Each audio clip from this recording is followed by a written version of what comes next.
এখানে কেন? যাও ছেলে যা বসো। আব্বে হয় 500 টাকা দিয়ে কোচিং এ পড়ি, জেনে বলা না মু তোমাকে কি?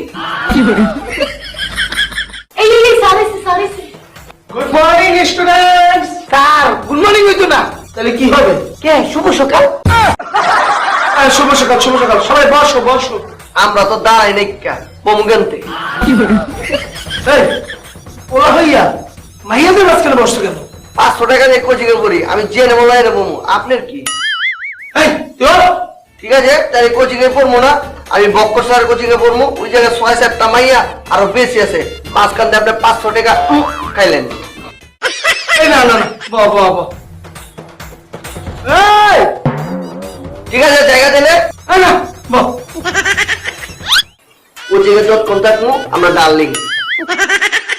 স্যার আজকে আপনি তো রেডি হয়ে কেন? আরে বেটা বলিস না, বৃষ্টির জন্য। কি কর বাইরে তো কর কর রয়েছে, আপনি বৃষ্টি পাইলেন কই? আরে বেটা বৃষ্টি মর বইয়ের না। তোমরা সবাই A+ পাইবা যদি তোমরা সবাই আমার কথা শোনো, আর এই কোচিং তোমাদেরকে A+ এনে দেবে যদি আমি যা যা বলি তা তোমরা করো। হ্যাঁ বলো কি কি করতে হবে? এখন খুললে ফেলো।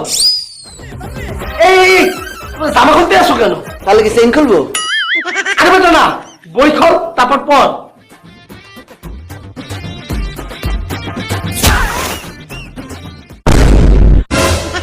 এই মাটিতে পড়ে আসো কেন? এবা কি করছেন? আপনি তো বলেন আগে বই খুলতে পরে পড়তে, এই যে বই খুলছি আর এই যে পড়ছি।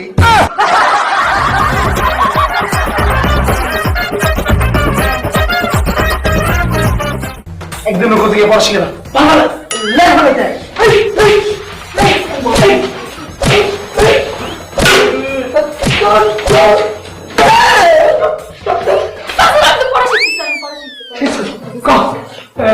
সম্রাট শাহজাহান কই মারা গেছে? ইতিহাস বইয়ের 70 পৃষ্ঠা।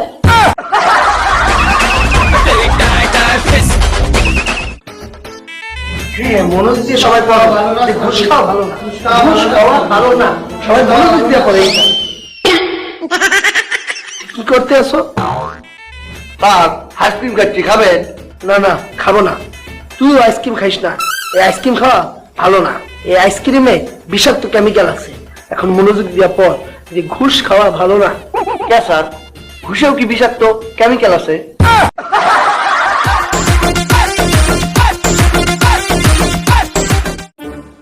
তোমরা সবাই লেখাপড়া করার জন্যই তো এই কোচিং এ ভর্তি হইতো, আর তোমরা সবাই কিন্তু ভালো মতো জানো যে লেখাপড়া করা ছাড়া ডিগ্রি লাভ করা যায় না। স্যার আমি আপনার কথায় একমত নই। কেন? তার থার্মোমিটারও তো পড়ালেখা করে না, তারপরে তো তার ডিগ্রি আছে।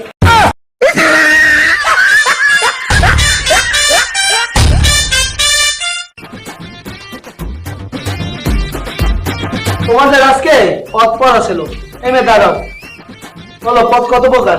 স্যার 5 প্রকার। বসো। এই এই এই এই ছেলে, এই ছেলে ধরো ধরো ধরো, বলো তো একটি গাছের উপর থেকে একটি ছেলে মাটিতে পড়ে দুটা পা ভেঙে ফেললো, এটা কোন পথ? স্যার এটা বিপদ।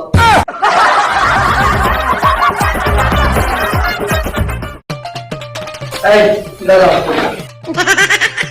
তুই দাঁড়াস কেন? আমি না বলে দাঁড়াইছি, ঘুমাই থাকলে তো এরই শুনি।